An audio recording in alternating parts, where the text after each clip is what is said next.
maintindihan niyo ang aking sasabihin. Naginauta na bisan sa language barrier, lagi hapon tayo masabtan sa mensahe karong hapon. Amen. First of all, i-extend amo ang greetings sa ang birthday celebrant karong hapon. Nakita na rin ako ang tinuod na kaanyag ni Sister Mira. Amen. Tanaw ko sa ngalan, di ko katuo nga knowledge na ibangan. Kaya nahilhan man mo siya sa ngalan na Mira. Knowledge na. Kung yan, na-timing po sa ikitan, knowledge at 50. Pagkamayuhan, tanaw ko pagpaso niya, tanaw na po ang gagawin ni Soong Nunito. Di ko makasabot kung kasal bang yung nauna. Diba? Or kanang bihimo bitaw nila ni Sister Marina Marduyo ato namin na to renewal of vows. So isa pong napakagandang pangitain, vision ang atong nakita sa pananaw ni Brandon nito. Happy birthday Sister Mira o among mga pag-ampo ni Sister Lynn kauban sa among tibok pamilya na panalanginan kag daghan pag-yun na mga panalangin sa atong ito. Amen. O pagtanaw ko Sister Mira, si Brandon nito murag sa gusto ka mo tindog diha sa tanang nagwani diha na to ka. At kay murag dili siya kayo kaharong sa naong ni Sister Mira. Di naman Sister Mira kana ditong kaslunon ba? O nga paglibog ka, pinabonor ba? Bribe ba? Pero sa kabutan, no, sa pananaw ni Brother Nunito, pagkatakong sa tawag soul. Kunya, of course, happy birthday po sa ilang mama. O, sa Sister Marina. Hindi ko katuo na Sister Marina, 74 na. Kaya namin din noon, sa una namang pagkita, ano naman iyang nagway? Patingala na rin ko, kami na niguwang. Siya wala. May si Sister Alma. Kapon. Kaya alam mo, ang lain ng dagan sa ni. Kaya ato mga kauban sa simbahan, pag una na itong kita, mauna mga puinaw na ito garo. I-bless sila tungkol kay si Sister Marina, doon ay malipayon na kasing-kasing. Amen. Daghan na sila nagian ng mga problema diri sa aksyon. O sa tanang mga problema o mga pagsulay na nagian ni Sister Marina, ang mawala ang iyan yung pagkamalipay. Amen. Sabi ninyo, sa totoo mo sa di, ginapahambog ko ni Sister Marina sa Amerika. Labi na akong mahisod o ganang bitaw ang dili magkabalaka. Ako silang suginlan bahin si Sister Marina na bisan kung sa kadako ang problema, di ka kabalo ang problema. Kay malipayon, magbisira yun. Hindi ka kabatsyan na naasing ipasaan na bugat. Kaya sayahan kinabugat. Ako di ko kahimuan na, basta na ako'y problema, mailihan yun. Pero Sister Marina lahi. Ang unang happy birthday Sister Marina, 74, no? Unta, dugangan pag-daig 74 years. Hindi pa kinabugat. Anak, okay ba anak? Pag-anak na ka? Hindi po. Pag-hiltisan. And of course, may usahan ng birthday, di ba? Si Jello, asa mas Jello? Taga-Kalipo, no? Happy birthday, brother Jello. Sana ay pagpalain ka ng Panginoon. Sana ay sayong kaarawan, no? Realize mo ang blessing ni Lord sa iyo. Amen. Deuteronomy chapter 8, mga kaigsuunan, di ko gusto malangan kay inyo mo kita parang pagkaon din niya. Walang pagkusensya mo sa tamuali ng taas niya na yung mga pagkaon ng bulak. Usahay ka din, paalaanan ako ni orange. Kami na orange, may kurpon mo din eh. Kami na orange. Deuteronomy chapter 8, ako ning sakdapan lang ang lintunganay ng mensahe sa Ginoo karong hapuna. Na maupod ang iyahang mensahe ngadto sa Israel aging panugon o pasidaan. Basta musod na ganita og lugar sa panalangin aging ay panugon. Naapod na pasidaan. Nga naman kay para dita maligo. Deuteronomy chapter 8 ingon niya sa verse 12. Ngadto na sa unahan, lest when thou hast eaten and art full and hast built goodly houses and dwelt therein, and when thy herds and thy flocks multiply, and thy silver and thy gold is multiplied, gold ha, kalimang, and all that thou hast is multiplied. Ang gamit na term, multiplication. Verse 14, then thine heart be lifted up, and thou forget the Lord thy God, which brought thee forth out of the land of Egypt from the house of bondage. There is a tendency for abundance to turn our hearts for the worse. Minsan, Na ang nangyayari kapag tayo ay pinagpapala ng Panginoon materially, nagbabago ang takbo ng ating puso. Right. Sa una, sa pigado pa, tutob sa pagpangalagad. Sa una, sa nanginahanglan pa, matinumanon diha sa Ginoo. Pero sa diha nga nagadawat na daghang panalangin, inahinay nga limot. Inahinay nga naliso ang iyang kasing-kasing. Right. O inay na magpadayon siya sa pagka matinumanon sa Ginoo. Inahinay giliwag sa mga panalangin ang iyang pagpangalagad. So this is a warning. Usa ni kabutang at atong timanan. If the Lord blesses us, let us never forget the source of that blessing. And that source is no other than God. Minsan ito yung nangyayari. Kapag marami na tayong material blessings, nalilimutan natin na ang mga bagay na nasa atin ngayon ay tinanggap lamang natin mula sa Diyos. Kaya kahit anong sipag mo, kahit anong tiyaga mo, kahit anong talino mo, kapag hindi yan ibibigay ng Panginoon sa iyo, wala kang mapapala. Yeah. Sa iba pang muli nga, manong mapasalamat ako sa Ginoo nga ako may nagdaro, ako ay nagpugas, ako ay nangabono, ako ay nagbantay. Nga Ginoo pasalamatan? Yes. Kaya sa kung saon pa din kakugi, kung ang Ginoo dili manalangin, walay pulos ang imong pagpalabuhay. Amen. That is why, usa ka butang no nga nakaabot ta 50. And by the way, no, I would like to mention this. Na kami na ni Kuyuga, ni Sister Mira, ni Sister Lynn. We were born in 1976, the birth year of the great and the beautiful. Nabi ko yung t-shirt na ako nakita, palito ito na kukuhon sa Lazada. Hindi mo dito, great people were born in 1976. Kasi model kasi, hindi lang ako. Narito.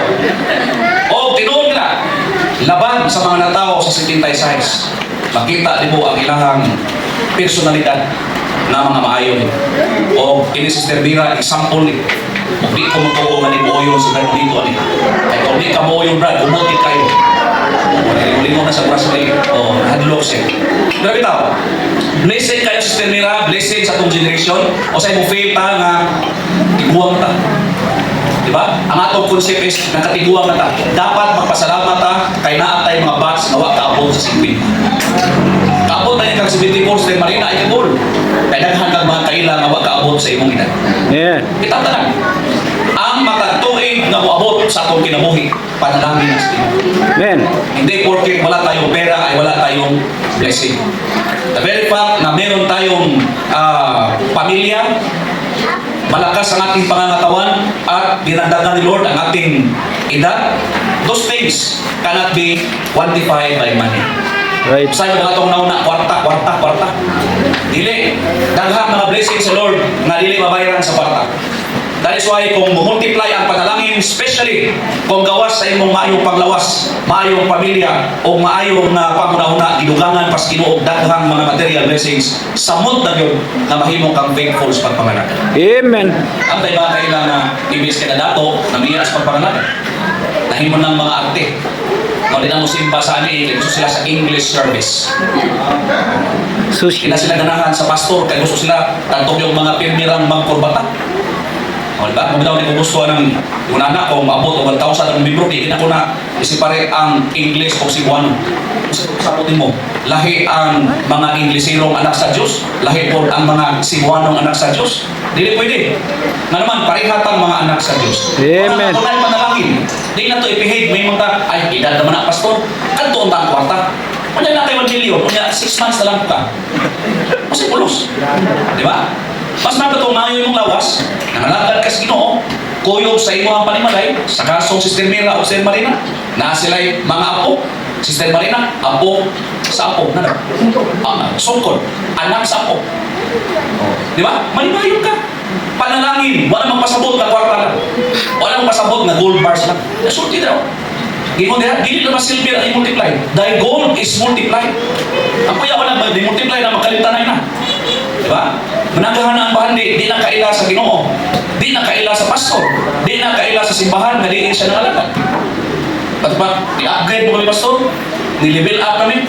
Dili. Ingon ang Ginoo, ayaw kalimot. Ayaw pa garbuha ang imong kasing-kasing.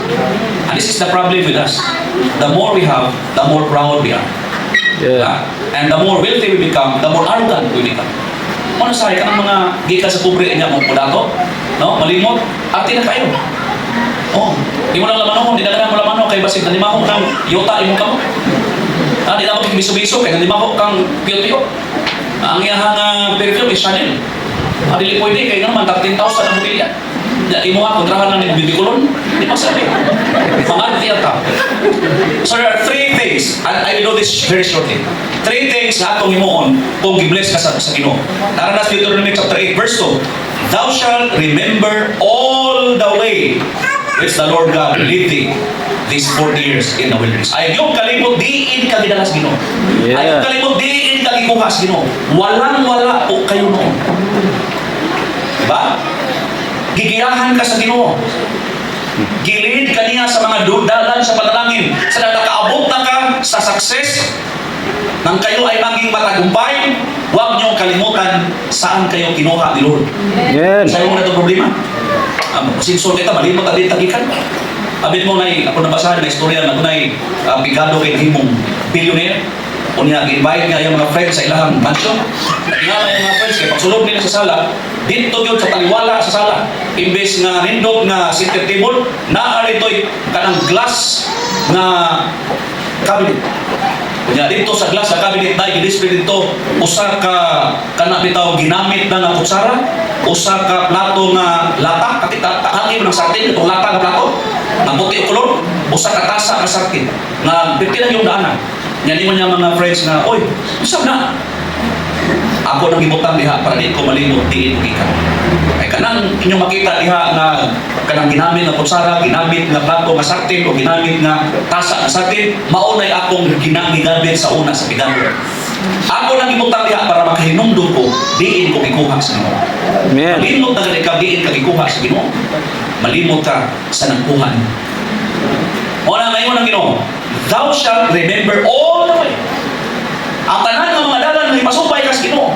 Ayaw na kalimti, ayaw na o isalikway. Balik-balikin na si mong kinabuhi. Bisan unsa nakataas ang imong na. Right. Ano man? Kaya aron ang Ginoo magpadayon sa pagpadala.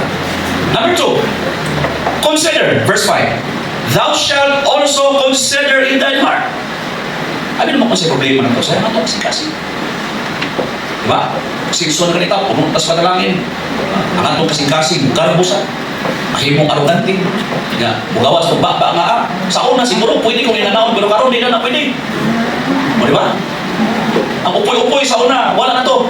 Ang di nga karon, kinipakon, warpahan na Georgie. Diba? Oh. So, hindi lang ikaw may example. Ikaw kami nga. So, nga, kaso, paliton mo na. Kaso may gusto mong kaso na. Oh, garbo. No? Garbo. Nga.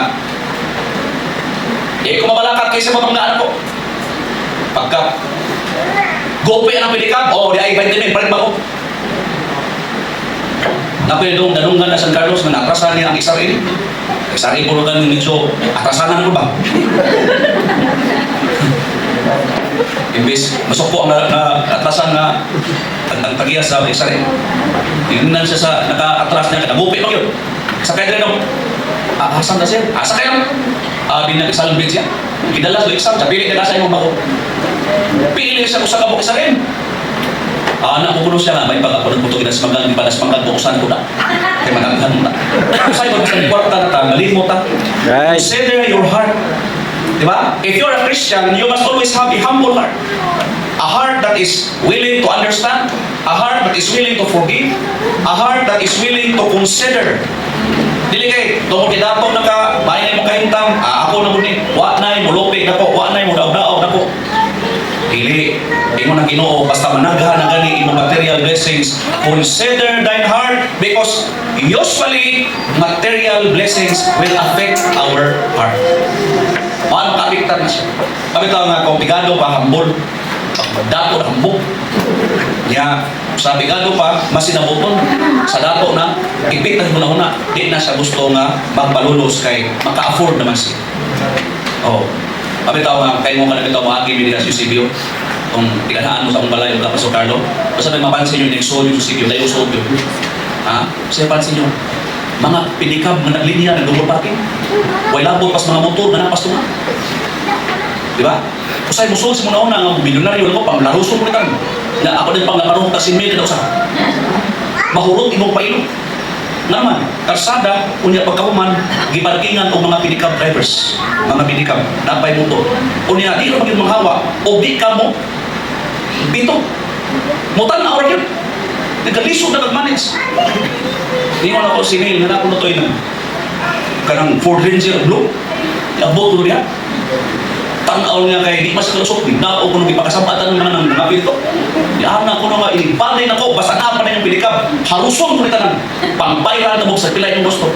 Ay, iya ko nung, wala ba na please mga pilikab? Ya ako kay kabayan. Usap na ko. Ingon ko wala usul pa tanan. O na ako kay kabayan, pastor ba ako. Di mo pwede nga magudhaw.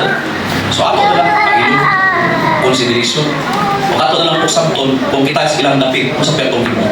Pabito nga kung patahan ka, asenso na ka, nadawat na nimo tanan na gusto nimo himuon sa kinabuhi, ayaw magpagarbo, continue to be humble before the Lord, knowing that everything that we have in this life come from God. And even our lives, iyan na sino. You can be healthy today, but tomorrow might be different. Diba? Pwede kang maayo karon, ugma, dili na. That is why ka ng mga tao na manghambog sa ilang puso, patingala na ka nga pagkasunod ng mga panahon. Iatuan ang ambulansya.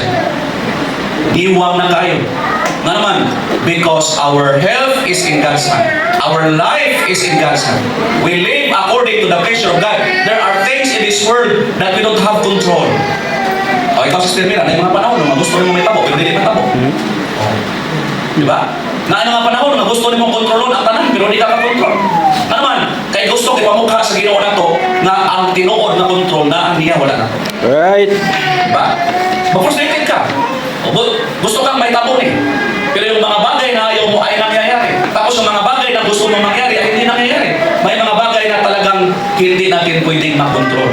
And because of that, we have to understand that God is the ultimate controller of all things, and therefore, you must be humble. Amen.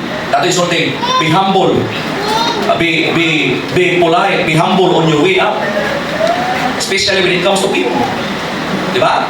May mga tao ka nga ma-meet mo, panahon sa mga pagsaka, be good to them. Be kind to them. Why? Because you might need them on your way down. Dili biya tanang panahon ng usaka ta. Dili tanang panahon matas babaw. Kung sa imong pagsaka daghang gipangtawakan, gipanglimbungan, gipangaway, gikaminusan, ilintaon nimo katong natuhan ang pikatan ta. Mas may pa mahimo kang humble nga nakasinso ka para pag-abot sa babaw, dili ka magpabilin sa garbo. Amen. And you will realize that at some point in our lives, no matter how healthy we are, no matter how rich we are, no matter how successful we are, we need somebody. Amen. Nanglan kita o kauban. Ha? Bantayan mo ng mga salida, ng mga love story. Kung sa'yo bantayan nyo diyan. Ha? Wala pa na bantayan? Napoy na bantayan. Kasagaran sa mga tao sa love story, wala na problema silang trabaho. Wala na problema ang kwarta. Akin ang problemahan, gugma. Bantay mo na? Oo. Kaya ako mga sukopira, magabi alas 6 sa ABCP yung usap na diyan. Basta gugma ka niya ang story, wala na problema ang trabaho niya. Bakit mo kita ng tao na sunod siya? Puro nga gugma, frustration, silos, tanan. Pero that is not the real world. The true world is we work, we find a living, we support our family. Diba? The real world is we get sick. Diba? Sometimes we failure in accidents. Sometimes we lose loved ones. That is the real world because gusto sa Diyos na ito ma-realize that we are not in control of everything. Be humble. No? Kailangan na mahimo kang humble. And finally, be a keeper. Yun ang verse 6. Therefore, thou shalt keep the commandments of the Lord thy God, to walk in His ways, and to fear Him. So, Sister Mira, bisag inana nakakagwapa. Walk in His ways. Ha? Amen. Bisag inana nakakatahom o kabulahan. Ato pa sa gibasa Sister Mayminga, di ba? Oh. Ang mga tao mutawag, ang iyang mga anak mutawag kaniyang bulahan. Kung bulahan, Sister Mira, mas bulahan ang anak mo. Right. Oh, di ba? Oh, ikaw po, brother. Gusto tingnan niyo, brother? Angelo. Alam mo yung word na burahan? Hindi. Ibig sabihin, pinagpapala ka. You are blessed. Sometimes we fail to realize that God blesses us so that we will remain faithful to Him. Amen. He does not bless us so that we will stay away from Him. He blesses us so that we will remember His goodness and be grateful from our hearts so that we will continue to keep the commandments of God. Padayon lang. Basta gani, i-bless ka sa Ginoo, mas may rason na magpadayon ka. Diba? Kung daghan ng kakwarta, mas may rason na muhatag ka. Kung maayo imong lawas, mas may rason na musimba ka. Ang problema sa uban, ana naman ko na simba kung masakit ko na. Amen. Ana naman ko na o kanang pastor magsuwini ta house to house, wala kay Right. pastor taday mo Bible mabasa ko yawa na kay tarong nga pananaw. Ano man nahurog sa cellphone. Ana pa ka mangita sa isang pagpangalagad kung naanay kulang imong lawas. Mo problema to. Right. Dapat kung i-bless ka sa Ginoo, gamitan ng opportunity. Gamitan na mga kahigayunan para makapangalagad kaniya. You will keep His commandments. Importante din. Dagang mga tao nga nasinso. Usay ang suko sa Ginoo, murag take it for granted na lang. Aga na si pastor, para man mag-operate ka, murag 10,000 hilong na. Lloyd, ha? Diri sa Missionary Baptist, kita kita pastor, na imong taga-kwarta, maghilong na. Musamot yung lang yaw-yaw, imong taga-kwarta. Ano man? Maor ni. Pulang ni. Ha? Sobra na mga ikson. Ang alagad sa Diyos, di na madala kwarta. Nakoy ka istorya ito sa Gano, siya ka na among pastor. Hindi ko na siya kawali ang gilis na ko kay hindi ko mo tayo sa Domingo, tanggap niya siya. Ano, huwilas pastor. Saling rin tayo siya. Huwag naman saling tayo sa Ikson, nagsaling mo sa Ginoo. Kung di ka mo hatag, kaya nalain ka sa kong iwali, ayaw hatag. Kaya ang Ginoo, mangitag paagi na magkaon. Bible, si Elijah, ipataon, kung sa may gisugo sa Ginoo para magkaon si Elijah, mga uwak. O, kailan mo uwak? Nalanggan ng mga kawatan. O, nawat o mga pahans, bikirin sa Israel, ginalang Elijah. O, matingala na lang ka nga, uy, na may bukas, gibilin sa Bibro. Praise God. Di ba? Huwag gamit ang Ginoo. Huwag gamit ang Ginoo. So, keep the commandments. Walk in His ways. The more kang i-bless sa Ginoo, the more reason that you will walk in His ways. The more reason that you will follow His will. Ano naman? Naa sa pagsunod sa kabubuton sa Ginoo, ang panalangin. Amen. Kasagaran sa mga Kristohanong na nagsupak-supak, ako sa man, napalpak. O napalpak. Ang ilang mga plano, wala magpulos. Ang ilang mga una-una, wala matuman. Tanan, nagkabuisit-buisit ang ilang kinabuhi. Nga naman, kay wala mo sunod sa dalan sa Diyos. Right. Mga nga, kung Christian ka, gusto ka nga imong kinabuhi, bless, follow God, keep walk in His ways, and fear Him. Fear is the most important. This is not fear negative. This is fear which means reverence. Reverence God in your life. Dapat una si Jesus Christ sa buhay mo. Dapat una ang Diyos sa lahat. Diba? Hindi yung sarili mo ang inuuna mo. Hindi yung kung ano ang gusto mo, yung sinusunod mo. Dapat si Lord ang pinakauna sa lahat at ang kalooban ng Panginoon ang sinusunod mo sa iyong buhay.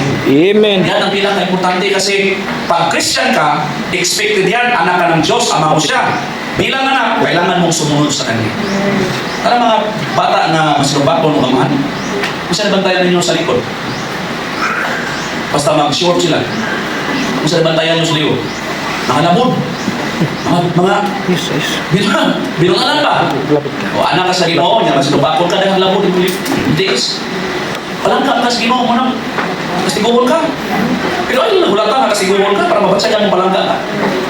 Diba? Kung na-blessing ang Ginoo, palangka ka. Tumana ang Ginoo. Sunda siya, kahaduki siya. Karong panahon, daghan kay mga tao ni kahadlok sa Diyos. Ha? O tanawang TikTok, mga Kristohanon, magpakita puso, magpakita bukhan, magpakita paa, gamay na lang ang nahibilin sa imagination sa nagtanaw, mga Kristohanon na. Mga Kristohanon, magpuspos o bastos, mga share o mga bastos, mga Kristohanon. O, ang mga tao sa kawas, halos wa na break ang ilang gusto i-post sa Facebook. Ang mga law ay bastos ng mga obra sa Panginoon. Ilan ang himuon sa Facebook, ilan ang ilantad sa Facebook. Nakita ba mga Baptist, mag-click-click mo ito, tatawa. Ako ba sunod, hard pa? Yan ka rin, bang lino? Lord Jesus. What? Lord, tumamay ka, Lord. Oh, sawa pang lino, kumusta man yung post ba yun? Sawa pang lino, kumusta man TikTok nila na yun?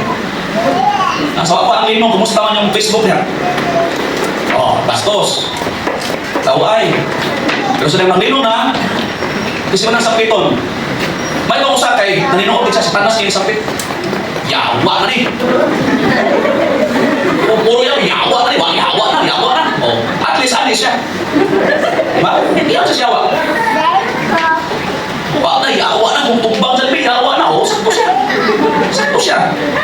Ano man yan? Ako, yawa na. Pag kita mga Christian, usahay, di ako gawa sa atong tinuod na loyalty, wala na krisis. Diba? So, be consistent in your life. Fear God. Because anytime God can move in ways na kuhaon sa Ginoo ang tanan na atong ipunda kung gusto ko niya. Right. Job, di ba? Ditugutan sa Diyos ang yawa, ang kuhaon tanan, kuha tanan. Imagine ka, ang yuta mauyo. Kanang kuha mga building, ang tanang building nga kuhuyan o pundasyon, hangsa. Pila ka milyon, millions, hundreds of millions, and even billions of property damage.